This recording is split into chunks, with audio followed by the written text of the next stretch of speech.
things definitely got heated last night. Miami going up 2-0 over the Celtics, 106-101 after Boston blew a second straight second-half lead, getting outscored by 20 in the third. And then there was after the game. Tensions really spilled over. ESPN's Malika Andrews reported that Marcus Smart was yelling at his teammates in the locker room before storming out, swearing, and then she heard sounds of things being thrown around and other players shouting as well. So things really seem to be reaching a new level of tense within the Celtics organization. Kendrick Perkins here with us now, former Celtic champion. Guys, look, there's a lot going on here. Other members of the team, they did downplay what happened in the locker room after the game, but Celtics, they're now down 0-2. So Stephen A., do you think the series is over at this point?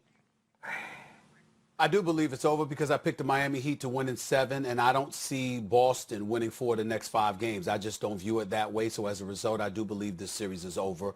I don't know how many games it'll end in. Maybe it'll end in 6. Maybe it'll end in 5 for all we know, or go 7. But I don't see the Miami Heat losing 4 of the next 5 games. I just don't see that. That's number one. Number two, to put on my reporting hat, let me just tell y'all what I heard. In the aftermath of the game, Marcus Smart got into it. He was going off on the team, and Jaylen Brown stepped up and told him to calm down. We all a team. Let's come together, et cetera, et cetera. And they ultimately got into it. It was really about Marcus Smart and Jaylen Brown to some degree getting into a heated discussion. Jaylen Brown more so trying to calm him down, and Marcus Smart going the hell off. He didn't like the fact that he was called out for taking an ill-advised 3 when Jason Tatum and Jaylen Brown were both shooting field, or in Jason Tatum's case, shooting 50% from the field. Jaylen Brown shooting 57% from the field and 50% from three-point range. Yet this Marcus Smart, who has been making threes, who made a couple last night, took an ill-advised 3, and some folks had to talk to him about that. He didn't appreciate that as well from what I heard. But in the end, it's something that ultimately will blow over. That kind of stuff happens. Marcus Smart is highly competitive. He's a rough rider. I think he's been playing exceptionally well, and as far as I'm concerned, before last night was the MVP of the Boston Celtics in these playoffs, considering the level of consistency, the way he plays defense, and more importantly, him hitting three-point shots with regularity in a way that he never has throughout his career. So I give him a lot of credit, and I think that, obviously they'll come together because they got a lot of respect and love for one another. But that's what happened last night. In the end, the Heat, they've got their own rough riders. And somebody, we keep talking about Jimmy Butler, which we should. We keep talking about Bam Adebayo, who had 21 and 10 last night, which we should. Duncan Robinson is just a specialist. There are people in the NBA that are specialists. He is one of them in terms of his shooting ability. This brother pulls up from the parking lot. He hit 6 threes last night, 6 of his 12 threes. All 18 of his points came on three-pointers. That's what he's there for. He pulls up, and this brother he's a marksman, okay? And last but not least, is somebody going to mention Goran Dragic? He had 29 in game 1. He had 25 last night. This guy that's one of the older dudes on the Miami Heat squad is giving it to the Boston Celtics in these first 2 games. We saw Kemba Walker raise up and do a little something more offensively compared to what he had been doing over the previous 5 games in postseason competition. But Goran Dragic has been balling. He has been giving it to them. And unless somebody figures out a way to stop him, Miami, who overcame a 14-point deficit to win game 1, a 17-point deficit to win game 2, listen, I don't know how you're going to beat them if this dude keeps giving it to them the way he's been giving it to them. That's why I think this series is over. Goran, Bam, Jay, Tyler, DJ came in and played some big minutes. We just never gave up. We started guarding the way that we're capable of. Rebounding the basketball always helps to make shots, don't get me wrong. But I think all in all, we didn't give up. And Blakey? I see you. You guys are down 17 at the point, and it's a 4-0 run over the last minute. It seemed like that was the biggest challenge to get 3 or 4 stops. Do you feel like that little tiny stretch just settled things down a little bit? Definitely. They got a lot of guys that can put the ball in the basket and get into that paint, and then you're spraying it out to their shooters. I think we just finally decided to make multiple efforts, get our body in front of them, and then close out. In this league, against this team, you got to be able to do some difficult things. We weren't doing it at first. We started to do it, and turned out well for us. Nick Friedel? I mean, you guys have all talked about the culture and what it's meant to the group. Do you think that that kind of culture can be taught over time when you come to a team, or do you think the kind of mental toughness that you guys have has to come from within each individual guy? I think Coach Pat and Spo do a good job of picking those guys, so they already got it. Somehow, some way, they already know the guys that are going to fit in here. And to tell you the truth, to fit in here, you just gotta care about winning. That's the number one thing. Try to win in that championship, and we got a group of guys that want that night in and night out every single day.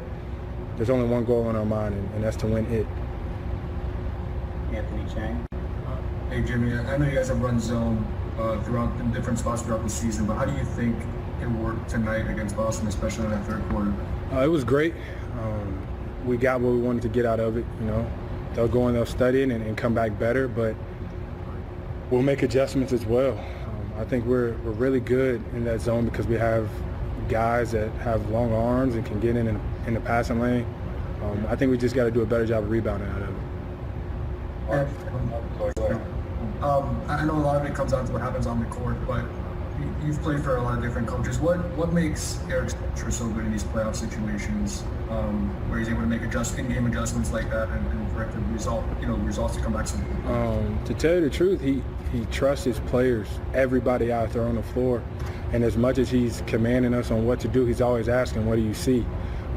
Whenever you have a coach like that, and he knows that we may see the game differently than he may see the game, it helps. So he puts a lot of trust in us to let us go out there and play basketball the way that we think we should play it. But he just works. He studies the game. He makes everybody feel comfortable, man. And hell, I'm glad he's my coach. Mark Schwartz. Jimmy, you made 3 defensive plays in the final 3 minutes tonight that were really complex athletic plays, keeping your body in bounds on a couple of them, throwing the behind-the-back pass.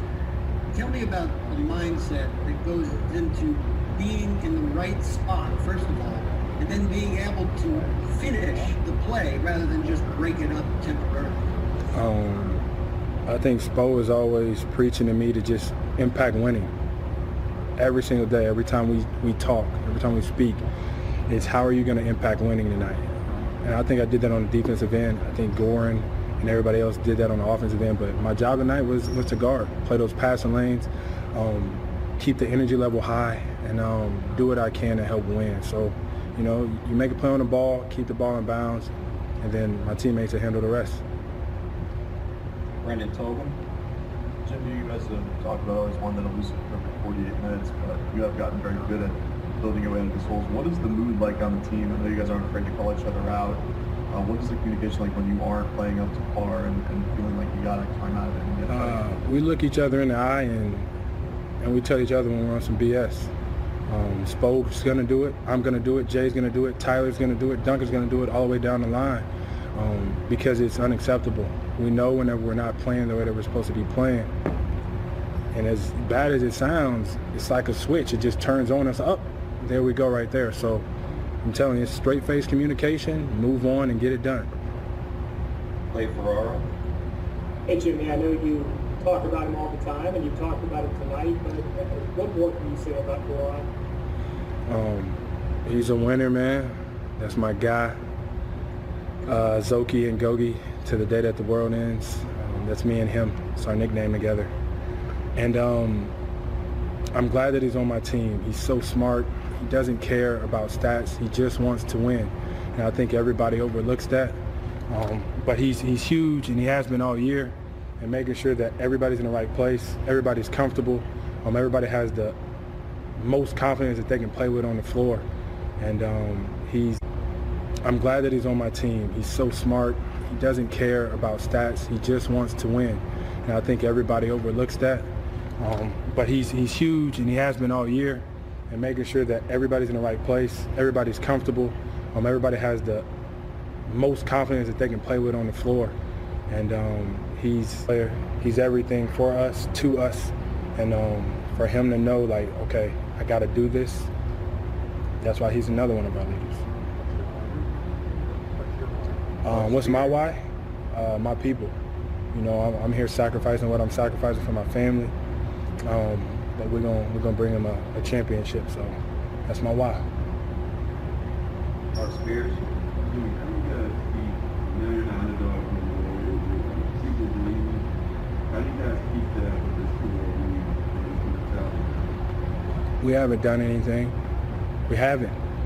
We can't get excited that we're up 2-0 because as good as it is to be 2-0, it could easily be 4-2 Boston. So we're going to come into it the same way, knowing that we got to be better and stay humble about it. We're not getting too high. You know, obviously we're not going to be too low, but we're going to stay in the middle and keep playing basketball the way we're supposed to be playing. And also, when did you realize in the Pittsburgh game that they had